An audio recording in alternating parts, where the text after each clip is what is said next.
Richardson Mora drove through the Chicago snow without calling ahead.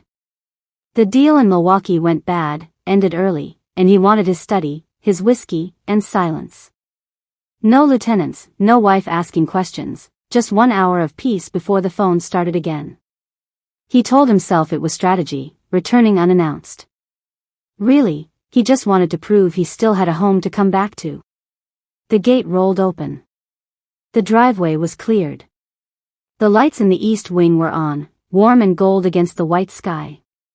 But when Richardson stepped through the front door, the house felt hollow. Not empty, hollow. Like the walls were holding their breath. He shook snow off his coat and took 2 steps toward his study. The marble under his boots echoed too loud. That was when someone moved fast from the side hall. A blur of dark blue fabric and silver gloves. A hand clamped over his mouth, firm and sure. Another hand locked around his wrist and yanked him backward into the shadows of the servants' corridor. Richardson's body moved before his brain did. His free hand shot toward his hip, reaching for the Glock that wasn't there. He tried to twist, to throw his weight, but the grip tightened and a voice hissed low against his ear. "Don't move, Mr. Richardson." Sophia. His maid. Her voice was steady, but her breathing was not. "If you take one more step, the man behind that door will put a bullet in your throat." Welcome to Soulwoven Stories. Before we continue with the story, please hit the subscribe button and turn on your notification bell. Comment your thoughts on the story and where in the world you are watching from. Richardson froze. His pulse hammered in his skull. Sophia pulled him deeper into the narrow corridor, past the coat closet, past the service pantry, into the small storage alcove where they kept the winter linens. She pressed him flat against the wall and cracked the door open, just enough to see through. Her gloved finger rose to her lips. Wait. Richardson's mind spun. Sophia had worked in this house for 3 years. She ironed his shirts. She poured his coffee. She was invisible, the way good help should be. But now her hand was still over his mouth, and her eyes were locked on the hallway beyond, sharp and unblinking, like she had been waiting for this exact moment. Footsteps crossed the marble. Slow, careless, familiar. Through the crack in the door, Richardson saw his wife step into view. Teresa. She wore the black silk robe he bought her in Seoul, the one with the red cranes embroidered on the back. Her hair was loose. She was laughing. Then another man appeared beside her. Tall, broad-shouldered, wearing a dark suit Richardson recognized from the docks. Fong Lu. Second in command of the triad crew that ran Chinatown. The same crew Richardson had a truce with. The same crew that smiled at his table and called him brother. Teresa leaned into Feng's shoulder, relaxed, easy, like they had done this 100 times before. "He should be gone another 2 hours, Teresa said. Her voice was light, almost bored. The Milwaukee deal was a setup. Your people made sure it fell apart, right? Of course, Fong said. He reached for the bottle of wine on the hall table. The 1995 Bordeaux. The one Richardson had been saving. Fong poured 2 glasses without asking.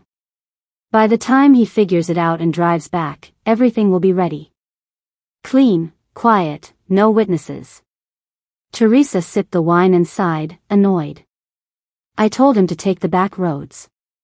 If he comes through the front gate, we'll hear the gravel. Marco's already in the study. He knows what to do. Richardson's legs went weak. Marco. His head of security. The man who checked every room before Richardson entered. The man who drove his daughter to school. Marco was in the study. Waiting. The dizziness hit him all at once. The headaches he had been ignoring. The nausea after breakfast. The way his hands shook when he held his phone. He thought it was stress. He thought it was age. But Teresa had been smiling at him every morning, handing him his green juice, kissing his cheek before he left. Sophia's grip on his wrist tightened. She must have felt him sway because she pulled him back, away from the door, and leaned close enough that he could smell the faint lavender of her soap. If you walk out there, she whispered, you won't make it to the driveway. Richardson stared at her. This woman who had moved through his house like a shadow. This woman whose last name he did not know. She had dragged him into the dark. She had stopped him from walking into his own execution. She had been watching. Listening. Waiting. Teresa's laughter floated through the walls. And Richardson realized the most dangerous place in the city was not the docks or the back alleys or the rival territories. It was here. His own home. His own bed. His own wine cellar. And the only person trying to save him was the woman he had never looked at twice. Sophia kept her hand on Richardson's wrist, counting seconds in her head. She had memorized the house's rhythm over 3 years. She knew when Teresa's meetings ended. She knew when the guards rotated shifts. She knew which cameras had blind spots and which floorboards creaked. She had learned to be invisible because invisible people see everything. And for the past 6 months, Sophia had been seeing too much. The late-night phone calls Teresa took in the garden. The envelopes delivered to the house when Richardson was gone. The way Marco started walking Teresa to her car every Thursday, his hand too familiar on her lower back. Sophia did not trust her instincts at first. She was staff. It was not her place to question. But then she found the pill bottles in Teresa's bathroom drawer. Tasteless. Dissolvable. The kind used to sedate animals before slaughter. Sophia started writing things down. Dates, times, names. She kept a small notebook in the lining of her work bag, hidden beneath the cleaning supplies. She did not know what she would do with the information. She only knew that if something happened to Richardson, someone would come looking for her too. How long have you known? Richardson's voice was barely a whisper, rough and raw. Sophia glanced at him. His face was pale.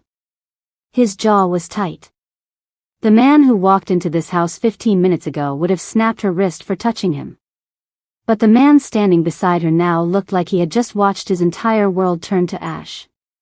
Since September, Sophia said quietly. When she started meeting with the triads. I didn't know what to do. I thought about calling the police, but I am the police in this city, Richardson finished, bitter. There's no one to call. Sophia nodded. She released his wrist but stayed close, her back against the wall, her eyes on the crack in the door. I didn't know if you would believe me. I didn't know if you would listen. So I just kept watching. And waiting. And praying you would come home early. Why? Richardson turned to look at her fully for the first time. His eyes, dark and sharp, searched her face. Why didn't you run? Why didn't you just leave? Sophia met his gaze. Because they would have killed me anyway. The invisible ones always disappear first. Richardson felt something cold settle in his chest. She was right. Teresa would have tied up every loose end. The maids, the drivers, the cooks. Anyone who might have seen too much. Sophia had not saved him out of loyalty or affection. She saved him because her life was tied to his. What now? He asked. Sophia pulled a small silver key from her apron pocket. There's a service door at the back of the corridor. It leads to the old wine cellar.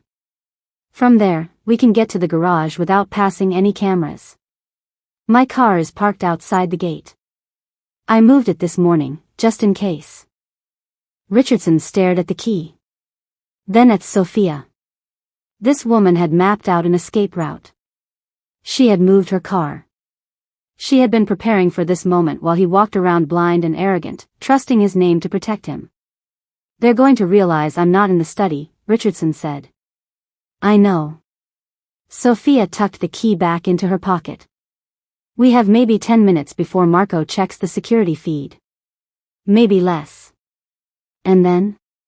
Sophia's expression did not change, but something flickered in her eyes. Fear, maybe.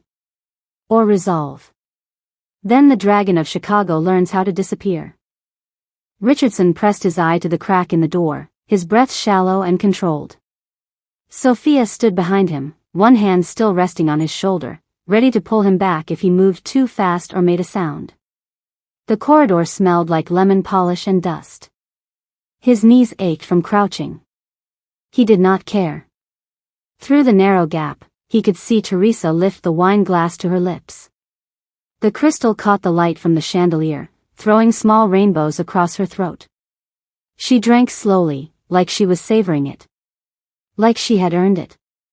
Fong stood beside her, close enough that their shoulders touched.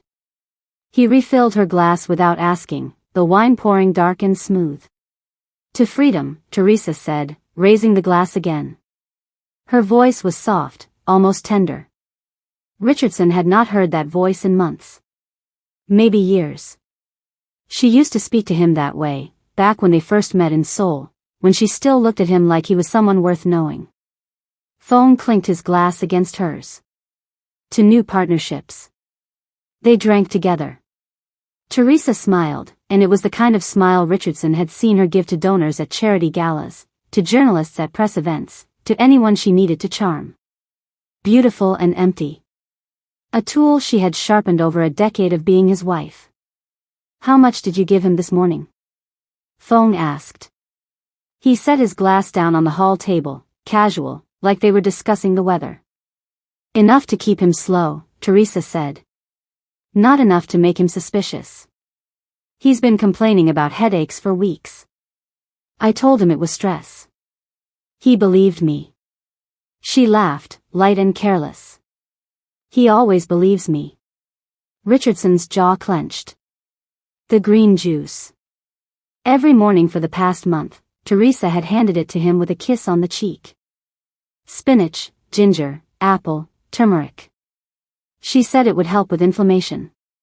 She said she was worried about his health.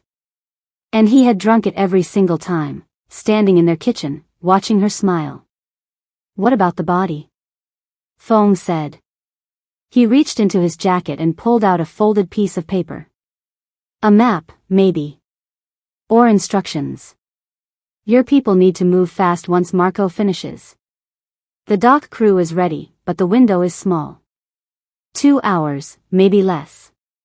Teresa took the paper and glanced at it, unbothered. The furnace at the old meatpacking plant on 35th. It still runs. Marco knows the route. We'll take the service cars, the ones without trackers. By midnight, there won't be anything left to find. Richardson felt his stomach turn. The meatpacking plant. He owned that building. He had bought it 5 years ago as a front for moving shipments through the south side. Teresa had signed the paperwork with him. She had stood beside him at the closing, her hand in his, smiling for the cameras. And now she was planning to burn him there. What about the organization? Fong asked. His lieutenants won't just fall in line. Some of them are loyal. Some, Teresa agreed. She sipped her wine again, slower this time, thinking. But loyalty is expensive. And most of them are tired of Richardson's rules. No drugs in the schools. No trafficking. No unnecessary violence. She said the words like they were weaknesses. You offer them more money and fewer restrictions, they'll come around. The ones who don't. She shrugged. Marco has a list. Fong nodded, satisfied. He checked his watch, then looked toward the hallway that led to the study. How much longer? 10 minutes, Teresa said.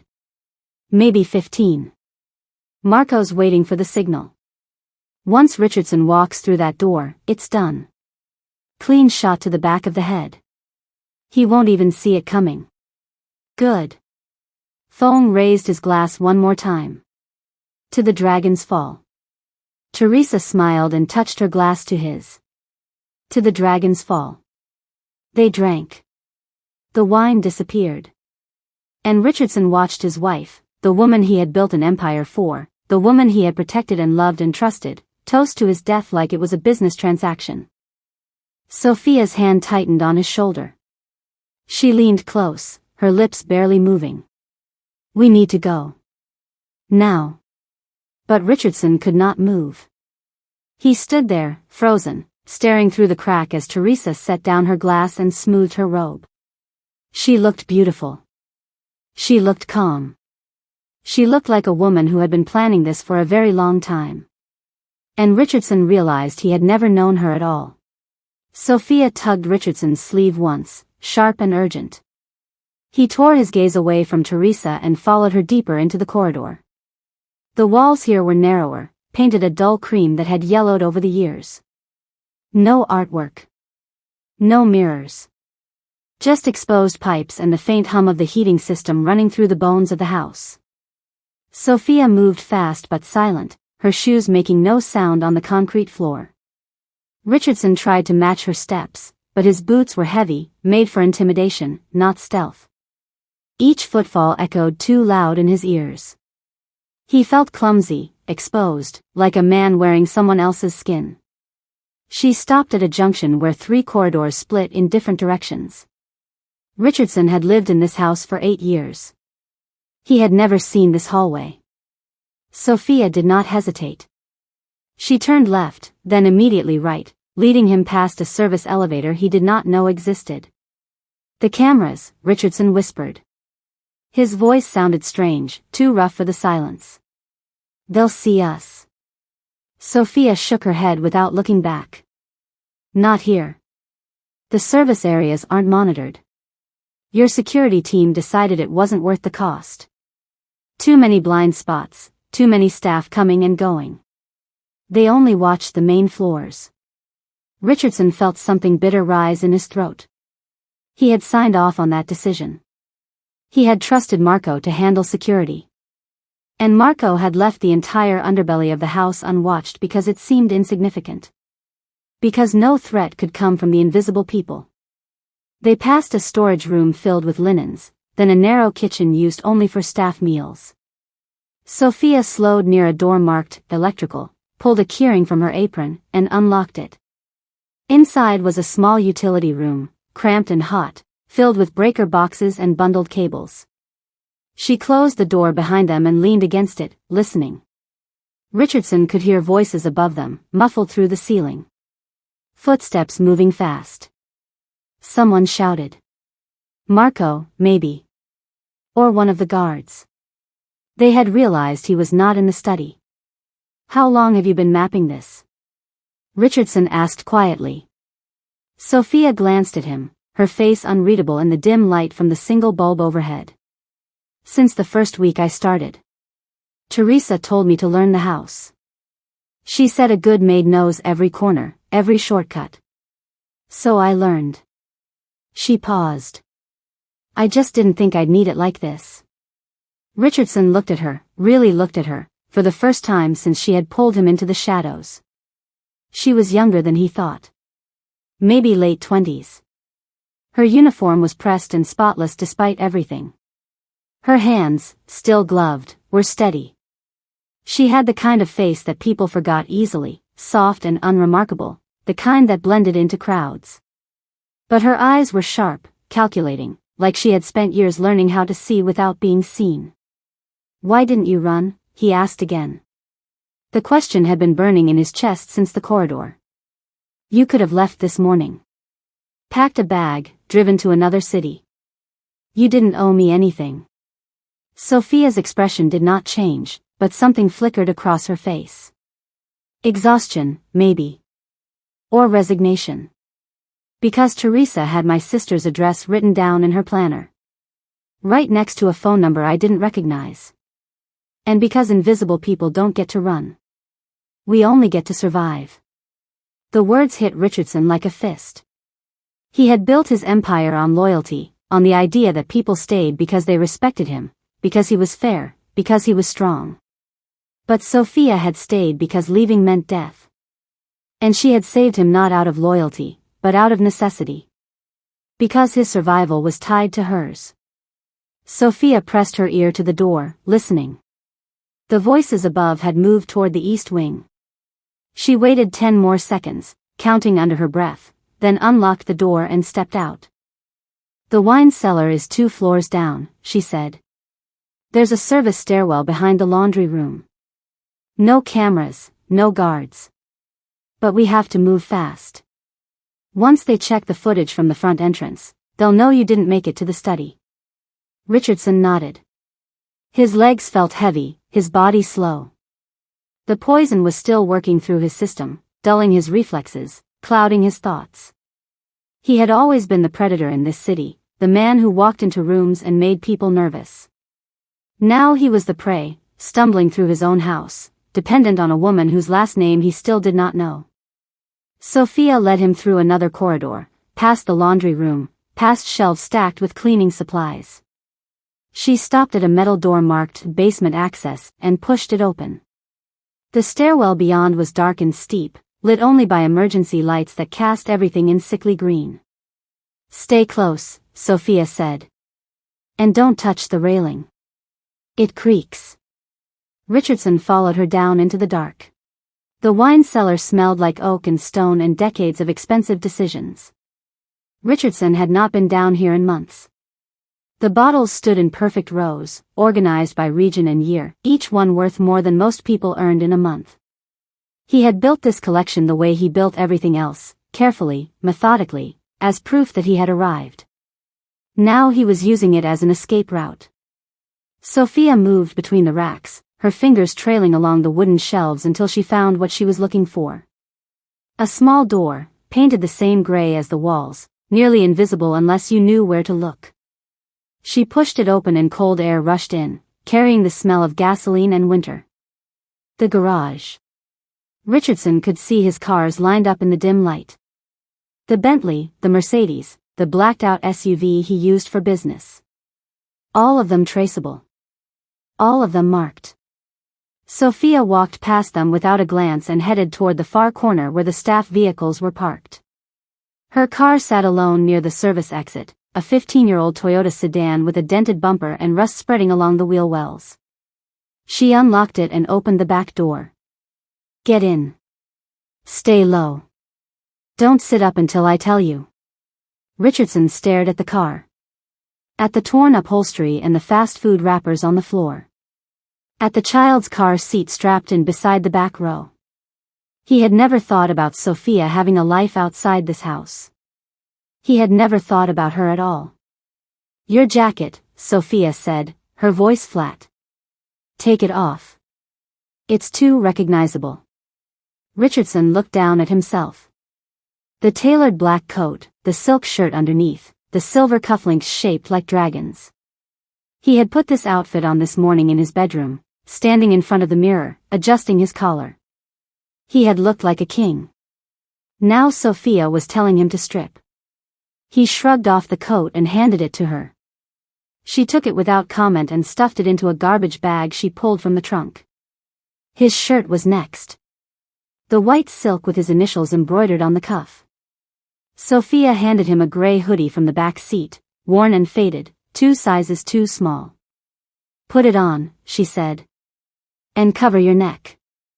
Richardson's hands moved to his throat instinctively. The tattoos.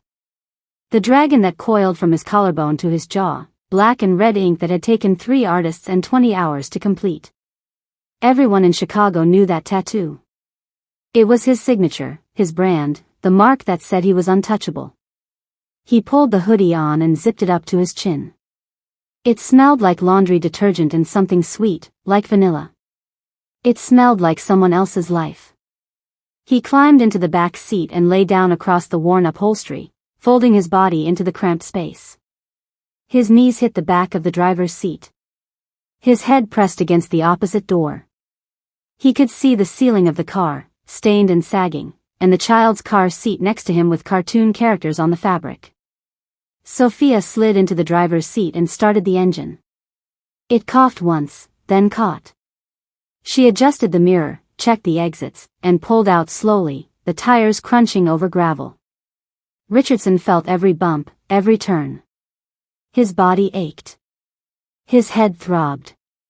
He stared at the ceiling and tried not to think about how small he had become. "What's your last name?" he asked. His voice sounded hollow in the confined space. Sophia glanced at him in the rearview mirror. "Williams. Sophia Williams." Richardson said the name out loud, testing it. 3 years. She had worked in his house for 3 years, cleaned his floors, washed his dishes, ironed his clothes. And he had never asked. "Do you have kids?" he asked, nodding toward the car seat. "A daughter. She's 4. Sophia's voice was careful, guarded. "She stays with my sister during the week. I see her on Sundays." Richardson closed his eyes. He had walked past Sophia 1,000 times. Had handed her his empty coffee cups. Had nodded at her in the hallway without really seeing her face. And she had a daughter.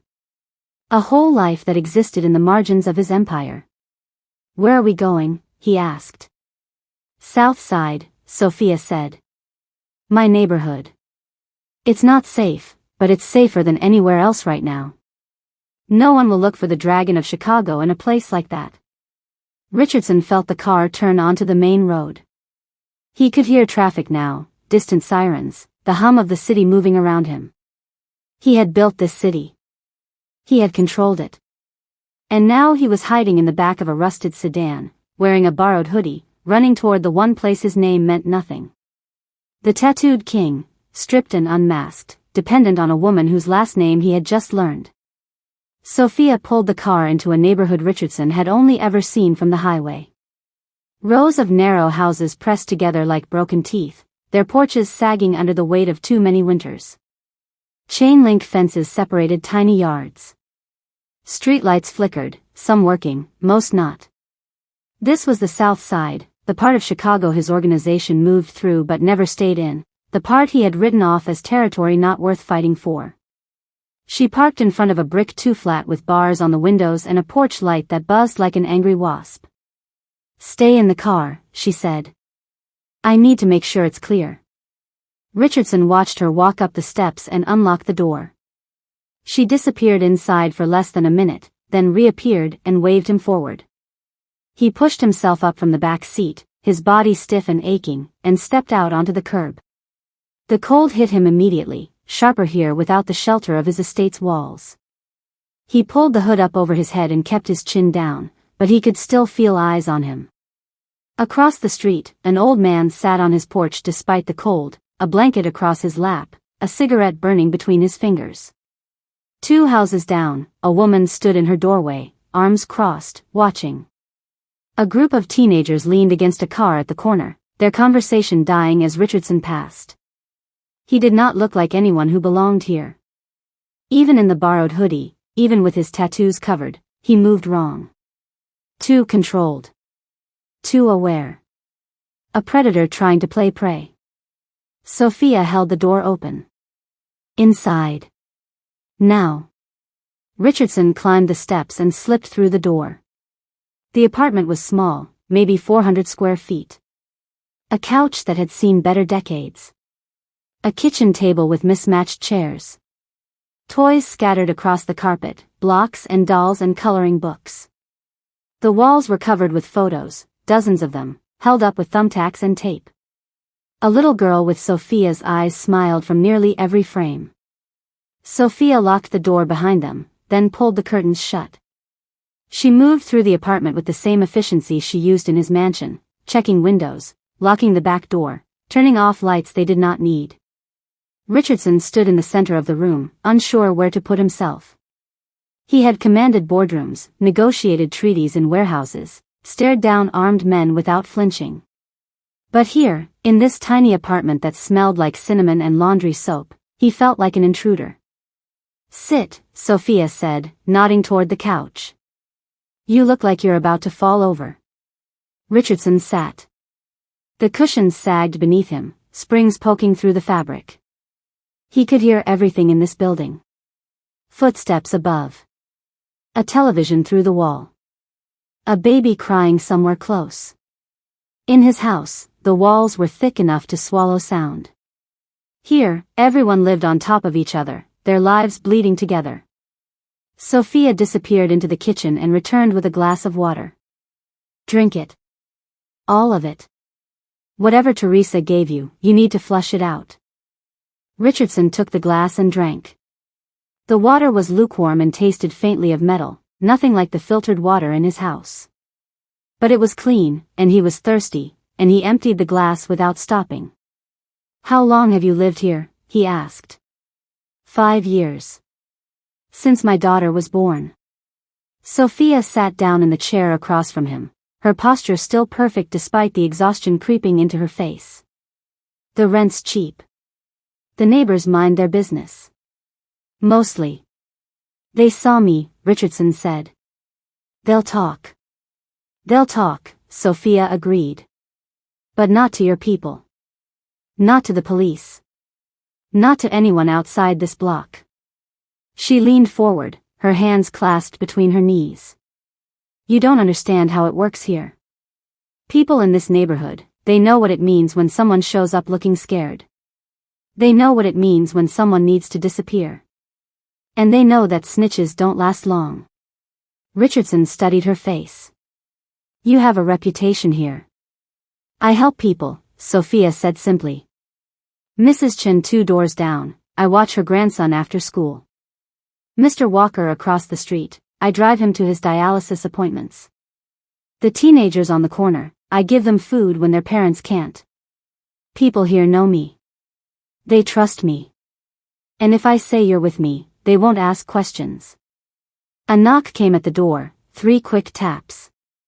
Sophia stood and looked through the peephole, then opened the door just wide enough to speak.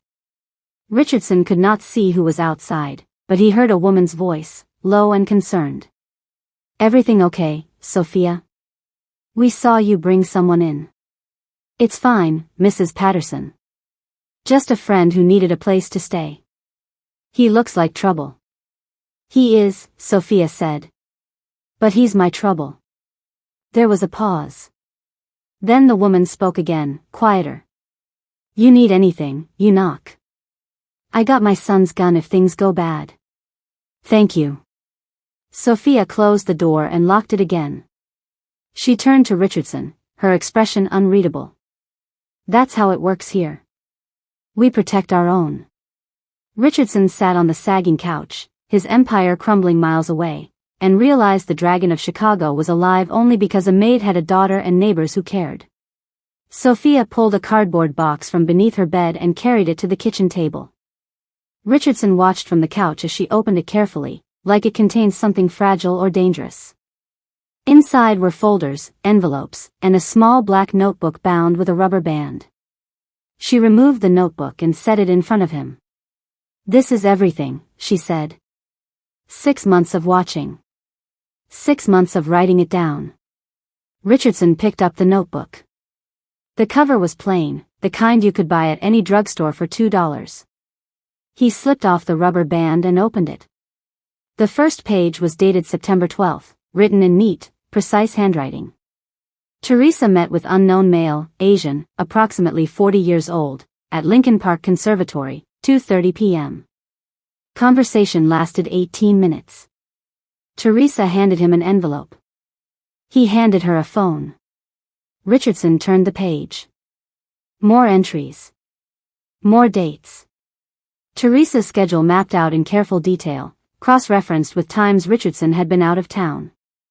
October 3rd, Teresa left house at 11 p.m., told Richardson she was visiting her sister. Drove to Chinatown instead. Met same man from September. Stayed 2 hours. Returned home at 1:30 a.m., lipstick smudged. He kept reading. The entries grew more detailed as the months progressed. Names appeared. Fong Lu. Marco Delgado. Men Richardson trusted, men he had promoted, men he had considered brothers.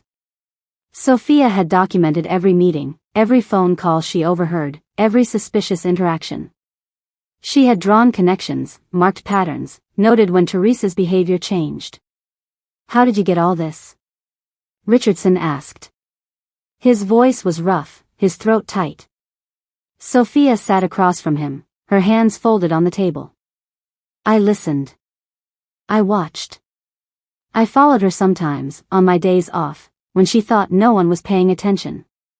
Teresa treats staff like furniture. She talks in front of us like we're not even there.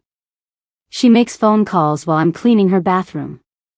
She leaves papers on her desk when I'm dusting. She never thought I was smart enough to put it together. Richardson looked up from the notebook. You followed her. On your own time. I had to know, Sophia said. Once I saw the first meeting, I couldn't ignore it. And once I started writing things down, I realized how deep it went. It wasn't just an affair. It was a plan. A long, detailed plan to take everything you built and hand it to someone else. She reached across the table and flipped to a page near the middle of the notebook. A hand-drawn diagram filled both pages, boxes connected by lines, names written in different colors. At the center was Teresa's name. Around her, spreading like a web, were the names of Richardson's lieutenants, his accountants, his lawyers. Red lines connected Teresa to Feng Lu. Blue lines connected Feng to the triads. Black lines connected Marco and 3 other guards. Beside each name, Sophia had written dates, amounts of money, locations of meetings. This is an organizational chart, Richardson said slowly. You mapped the entire conspiracy. I used to be an analyst, Sophia said. Before my daughter was born. I worked for a private intelligence firm in D.C. Nothing glamorous, just corporate espionage, tracking competitors, building cases. When I got pregnant, they let me go. No maternity leave, no severance. I moved to Chicago to be near my sister, took whatever work I could find. She paused, her eyes steady on his. Being a maid pays better than you'd think. And no one ever suspects the help of being smart. Richardson stared at her. 6 months. She had been running a surveillance operation inside his own house for 6 months, documenting his wife's betrayal with the skill of a trained professional. And he had never noticed. He had walked past her in the hallways, handed her his dirty dishes, nodded absently when she said good morning. He had seen a maid. She had been building a case. Why didn't you come to me? He asked. If you knew all this, why wait? Sophia's expression hardened. Because I didn't know if you were part of it. For all I knew, this was your plan too. A way to stage your own death, disappear with the money, leave Teresa holding the blame. I've seen it before. Powerful men don't stay powerful by being predictable. Richardson felt the words like a slap. She had not trusted him. She had watched him the same way she watched Teresa, waiting to see which side he was on. And she had been right to wait. If she had come to him 2 months ago, would he have believed her?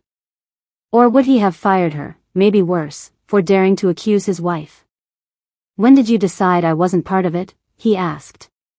This morning, Sophia said quietly. When you walked through that front door without calling ahead. You looked surprised. Relieved, even. Like you actually wanted to be home. That's when I knew. You had no idea what was waiting for you. Richardson closed the notebook and set it down carefully. His hands were shaking. Sophia had saved his life not once, but twice. First by pulling him into the shadows. Second by spending 6 months making sure she understood exactly who the enemy was. You're not a maid, he said. No, Sophia agreed. But it's a good cover. Richardson looked at her, this woman who had stayed invisible while seeing everything, and realized he had been running an empire with his eyes closed. The knock came at 4 in the morning, hard and deliberate, 3 sharp strikes that made the door rattle in its frame. Richardson was awake instantly, his body flooding with adrenaline despite the poison still sluggish in his veins. Sophia sat up from the chair where she had been dozing, her hand already reaching for something beneath the cushion. Stay down, she whispered. She moved to the window and pulled the curtain back just enough to see the street. Her face went rigid. It's Marco. Richardson's blood went cold. Marco Delgado.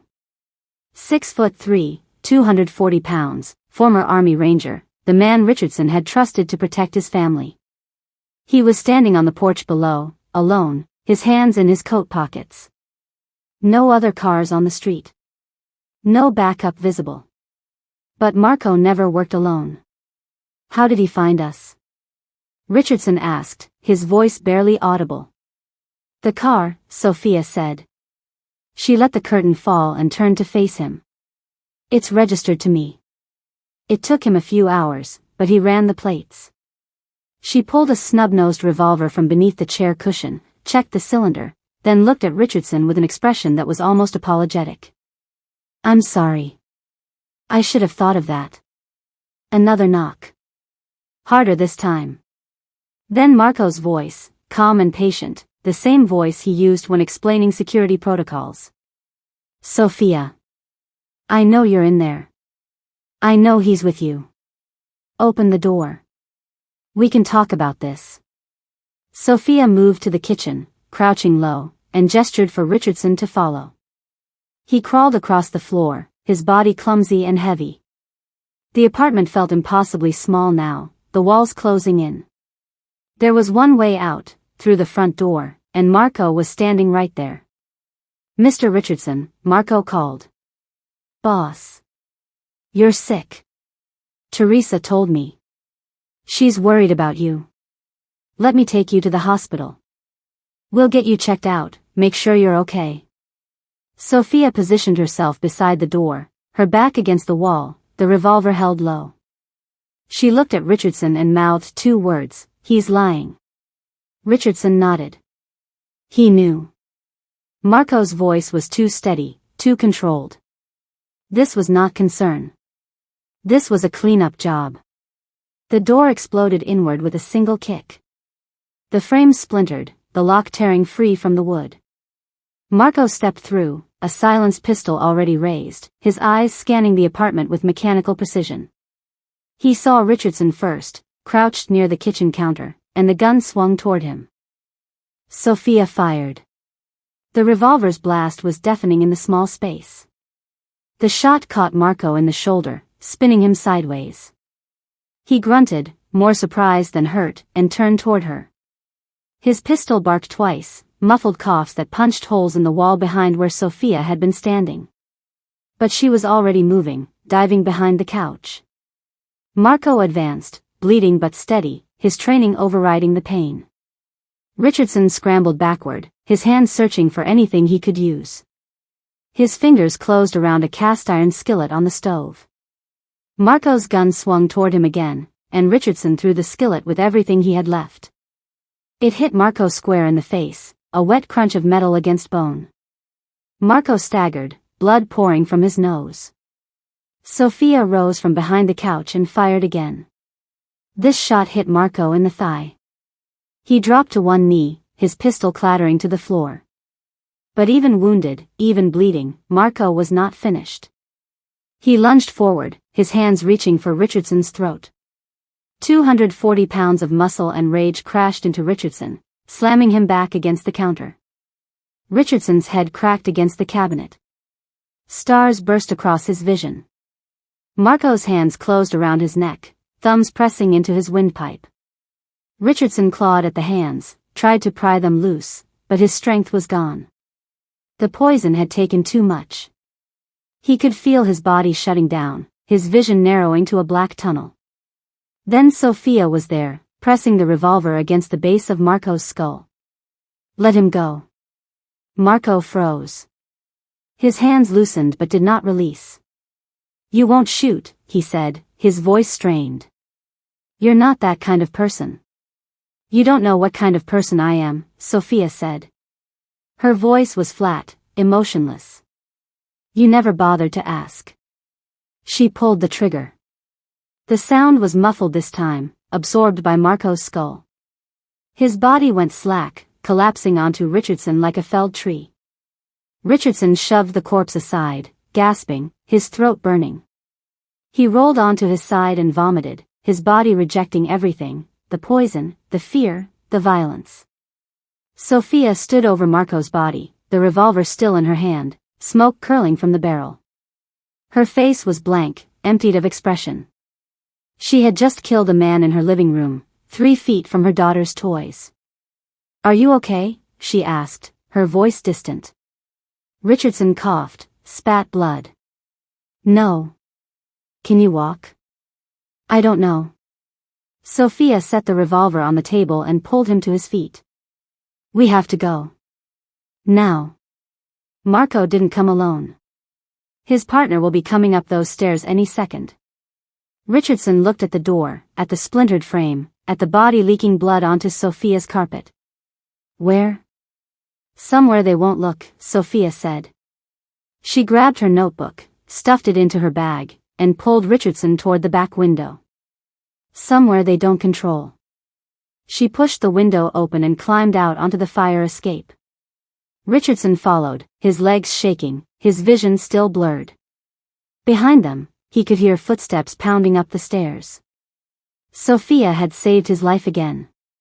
And this time, it had cost her everything. They ended up in a 24-hour laundromat 6 blocks away, hiding in the back near the industrial dryers that ran hot enough to make Richardson sweat through the borrowed hoodie. Sophia had pulled 2 burner phones from her bag, cheap prepaid flip phones still in their plastic packaging. She cracked them open with practiced efficiency, installed the batteries, and handed one to Richardson. 10 minutes per call, maximum, she said. After that, we dump the phones and move. Richardson stared at the phone in his hand. It weighed almost nothing, a plastic toy compared to the encrypted smartphone he usually carried. He tried to remember the numbers he needed.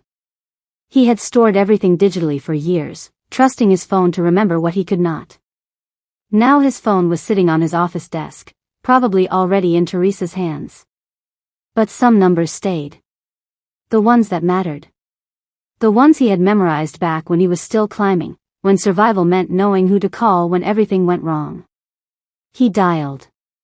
The phone rang 4 times before someone picked up. Yeah. The voice was rough, suspicious. Lee Park. Second-generation Korean, ran the shipping operations at the port, had been with Richardson since the beginning. It's me, Richardson said. Silence. Then, carefully, boss? Don't say my name. Don't say where you are. Just listen. Richardson kept his voice low, his eyes on the laundromat's front windows. A police car rolled past outside, slow and searching. Teresa sold us out. Marco's dead. The triads are moving on the docks tonight. I need to know who's still clean. Jesus. Lee's breathing changed, faster now. Half the crew's been acting weird all week. Taking calls in private, disappearing during shifts. I thought it was just, he stopped. How bad is it? Bad enough that I'm calling you from a burner. Who do you trust? Not who you like. Who would take a bullet? Lee thought for a moment. Richardson could hear voices in the background, the sound of machinery, the normal operations of a business that was about to burn. Danny Kim. He's clean. Victor Reyes, maybe. His brother's sick, needs the medical insurance, won't risk his job. And old man Chen. He hates the triads more than he likes money. 3 people, Richardson said. Out of 50. 3 people I'd bet my life on, Lee corrected. Everyone else, I don't know anymore. Richardson closed his eyes. He had built this organization carefully, promoted people based on loyalty and skill, paid them well, treated them better than the competition. And in one night, Teresa had turned it all into paper. Call them. Tell them to meet at the secondary warehouse on 47th. Not the main docks. Tell them midnight. Tell them to come alone and armed. What are we doing, boss? Taking it back.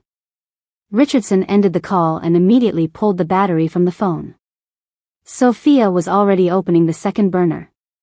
She handed it to him without a word. He dialed again, a different number, one he had not called in 3 years.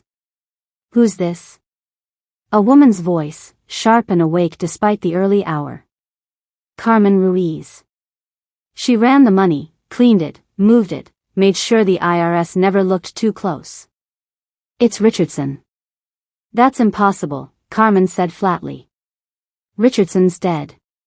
His wife just called me an hour ago, crying, said there was an accident at the docks. Very tragic. Very sudden. Do I sound dead? A pause. Then Carmen laughed, low and bitter. You sound like a man having a very bad night. Teresa's trying to kill me. Marco's already dead. I need to know if she's touched the accounts. She tried. Came at me with forged signatures, some story about you being incapacitated, needing to transfer emergency funds. I told her I'd need to verify in person. Carmen's voice hardened. I don't do business with wives. I do business with you. You want your money moved, you come tell me yourself.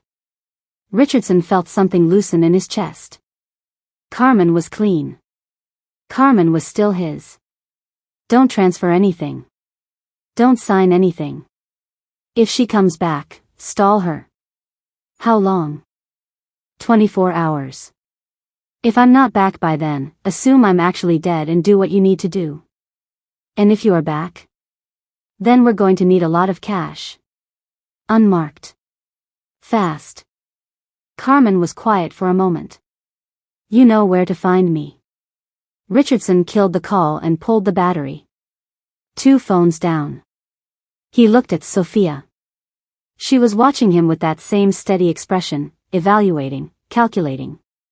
She had been doing this for 6 months, he realized. Building networks, tracking movements, preparing for a moment like this. How many more calls do you need to make? She asked. 1, Richardson said. Maybe 2. I need a weapons dealer who doesn't ask questions. And I need someone who can move fast at the docks without being seen. Sophia reached into her bag and pulled out a 3rd phone, already activated. I know someone. A cousin who runs freight. He owes me a favor. And as for weapons. She paused, almost embarrassed. Mrs. Patterson's son. The one with the gun. He used to sell them, back before he went straight. He might still have connections. Richardson stared at her. You're putting together my counterstrike using your neighbors. Your people sold you out, Sophia said simply. Mine didn't. She was right. The Dragon of Chicago was about to reclaim his empire using a Maid's black notebook, burner phones from a drugstore, and an arsenal borrowed from the South Side. Richardson made the calls. By dawn, they had an army of 4. By midnight, they would have a war.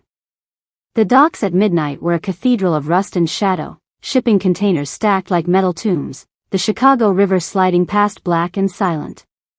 Richardson crouched behind a forklift in the secondary warehouse, watching the main entrance through a pair of binoculars Sophia had borrowed from her cousin. His body still ached from the poison, from the fight, from a night that had aged him a decade. But his mind was clear now, sharp with purpose. Sophia knelt beside him, a radio pressed to her ear. She was listening to a frequency Richardson did not know existed, a channel the cleaning crews and dock workers used to coordinate shifts and warn each other about surprise inspections. Now it was his intelligence network. They're here, Sophia whispered. 3 cars. Teresa's in the middle one. Fong is with her. I count 8 guards total, maybe more in the trucks behind them. Richardson adjusted the binoculars. He could see the headlights now, cutting through the fog that rolled off the water. The cars pulled up to the main warehouse, the one Teresa thought he would run to, the one that still had his name on the paperwork. He watched Teresa step out, wrapped in a long black coat, her hair pulled back. She looked impatient, checking her watch. Fong emerged from the other side, flanked by 2 triad enforcers in dark suits. Where's the body? Teresa's voice carried across the empty lot, sharp and irritated. Marco said he had it. Where is he? One of the guards stepped forward, nervous. We lost contact with Marco 4 hours ago. His phone's off. His partner too. Teresa's face went cold. Find them. Now. Richardson lowered the binoculars and keyed the radio Sophia had given him. Lee. You in position? North side, ready. Lee's voice crackled through. Danny's on the roof with the rifle. Victor's covering the rear exit. Good. Wait for my signal. Sophia's radio buzzed. A woman's voice, older, calm. This is Diana. I've got eyes on the trucks. 4 men inside, armed with automatics. They're not moving yet. Diana. One of the night shift cleaning supervisors, a woman who had worked these docks for 20 years and knew every shadow, every blind spot. She was parked in a maintenance van 200 yards away, watching through a telephoto lens. Another voice came through, younger, male. Miguel here. I'm in the security booth. I can kill the lights on your word, boss. Miguel. A janitor's son who had learned the electrical systems while helping his father wire the buildings. He had volunteered without hesitation when Sophia called, said he owed Richardson for the job his father still had. This was his army. Not soldiers. Not enforcers. Cleaners and dock workers and freight runners. The people no one saw. The people Teresa had dismissed as irrelevant. Richardson keyed the radio again. Miguel. Cut the main warehouse lights. Leave the perimeter on. I want them blind but not panicked. Copy that. The lights inside the main warehouse died. Teresa spun toward the building, her hand going to her coat. Fong barked something in Mandarin and his men drew their weapons. The guards fanned out, moving toward the darkened entrance. Now they're scared, Sophia said quietly. Now they're making mistakes. Richardson stood, his legs steadier than they had been hours ago. Lee. Move in from the north. Don't shoot unless they shoot first. I want Teresa alive. Understood. He turned to Sophia.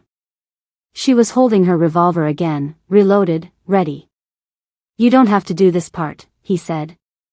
You've done enough. I'm not letting you walk out there alone, Sophia said. You're still poisoned. You can barely stand. And you're about to face the woman who tried to kill you. She checked her weapon and looked at him with those sharp, unflinching eyes. I didn't save you twice just to watch you die now. Richardson almost smiled. Almost. They moved together through the container yard, using the metal boxes as cover. Richardson could hear Teresa shouting orders, her voice carrying across the lot. The guards were spreading out, searching, confused. They had expected a corpse. They had found a trap. Lee appeared from the north side, Danny and Victor behind him. They moved like ghosts, low and fast.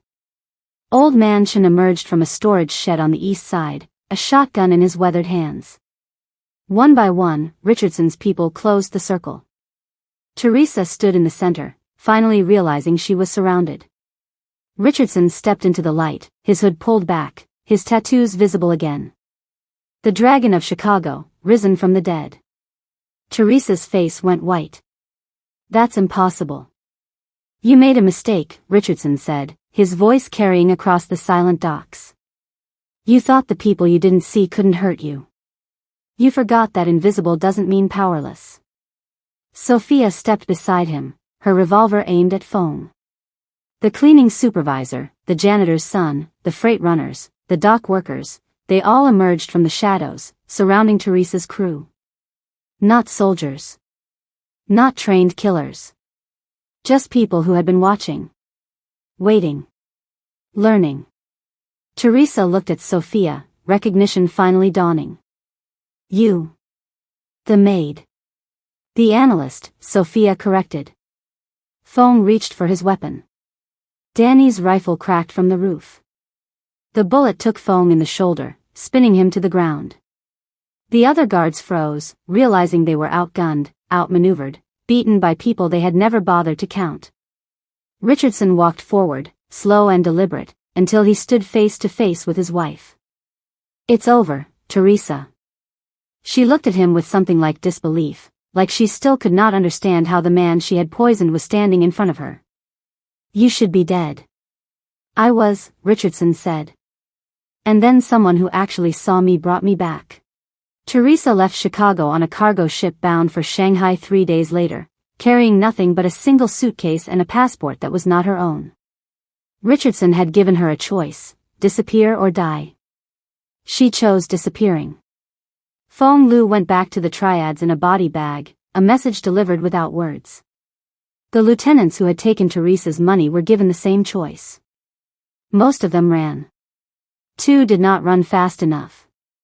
Richardson spent those 3 days in a hotel room under a name no one knew, sleeping for 18 hours straight while the poison finally worked its way out of his system. When he woke, Sophia was sitting in the chair by the window, her notebook open on her lap, reorganizing what was left of his empire on paper. "How bad is it?" he asked, his voice still rough. "Bad," Sophia said without looking up. "But not unfixable. Lee's holding the docks. Carmen moved the clean money offshore. The triads are in chaos without Feng. The other families are waiting to see what you do next." She closed the notebook and finally met his eyes.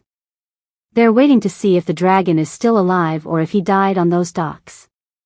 Richardson sat up slowly. His body still ached, but the fog in his head was gone. "What do you think?" "I think the old dragon died," Sophia said. "The one who trusted the wrong people. The one who thought loyalty could be bought. The one who didn't see what was happening in his own house." She paused. "But maybe a different one survived." Richardson nodded. He understood. He could not go back to being the man who walked through his mansion without seeing the people who kept it running. He could not rebuild on blindness and arrogance. If he wanted to keep what he had, he needed to change how he ruled. "I'm going back to the house today," he said. "Will you come with me?" Sophia looked at him for a long moment. "In what capacity?" "Whatever capacity you want." Richardson stood, moved to the window, looked out at the city he had claimed as his own. "You saved my life. You mapped my enemies. You built an intelligence network from scratch using nothing but patience and a notebook. You did in 6 months what my entire security team couldn't do in 6 years." He turned to face her. "I need someone I can trust. Someone who actually sees what's happening. Someone who doesn't just tell me what I want to hear." "You need an advisor," Sophia said carefully. "Not a maid. I need you to run my intelligence operations. Track threats, monitor my people, make sure no one ever gets that close again." Richardson crossed his arms. "It pays better than cleaning. And you can bring your daughter to the house. She can have her own room. Good schools. Safety." Sophia was quiet. She looked down at her notebook, at the pages filled with her careful handwriting, the evidence of months spent protecting herself and, eventually, protecting him. "And if I say no? Then I pay you enough to disappear somewhere safe, and I try to rebuild without you. But I won't last long." Richardson's voice was honest, stripped of pride. "I was blind, Sophia. I need someone who can see." Sophia closed the notebook and stood. "Then let's go home." They drove to the mansion in Sophia's beat-up sedan, the same car Richardson had hidden in 2 nights ago. The gate rolled open. The driveway was clear. The house looked the same as it always had, elegant and cold and empty of truth. But when Richardson walked through the front door this time, he did not head straight to his study. He did not pour himself whiskey. He did not pretend everything was as it should be. Instead, he walked to the dining room, the one with the long table where he used to host dinners for people who smiled while planning his death. He pulled out a chair at the head of the table, then moved to the chair beside it and pulled that out too. Sophia stood in the doorway, watching him. "Sit," Richardson said. "We have work to do." Sophia walked forward and sat in the chair beside his, the chair that used to belong to Teresa, the chair that signified power and proximity and trust. She set her notebook on the table, opened it to a clean page, and looked at him with those sharp, unflinching eyes. "First priority," she said. "We audit every single person in this organization. From the top down. Anyone who took Teresa's money, anyone who knew and said nothing, anyone who hesitated when it mattered. They're gone." "Agreed," Richardson said. "What else?" "We rebuild the staff network. Not as servants. As intelligence. Every driver, every cleaner, every person who moves through this world without being seen, they become our eyes. We train them.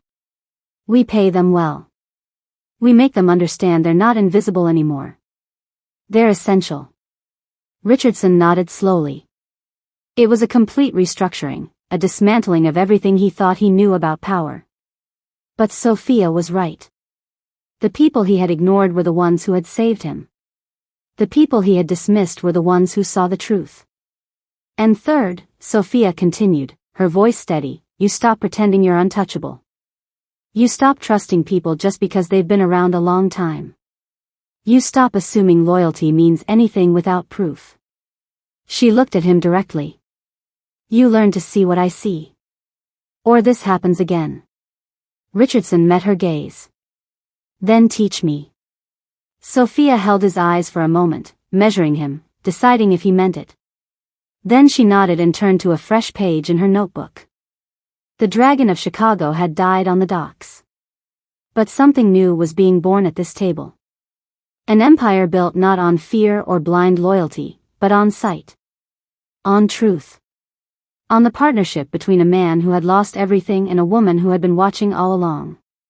Richardson looked at Sophia, her hand moving across the page, already 3 steps ahead, already planning, and realized he had been wrong about power his entire life. It was never about who feared you. It was about who saw you. And who you finally learned to see. Now we want to hear from you. Please comment where you are watching from and tell us what you learned from this story. If this story touched your heart, please like this video, subscribe to the channel and share it with someone who needs this message today.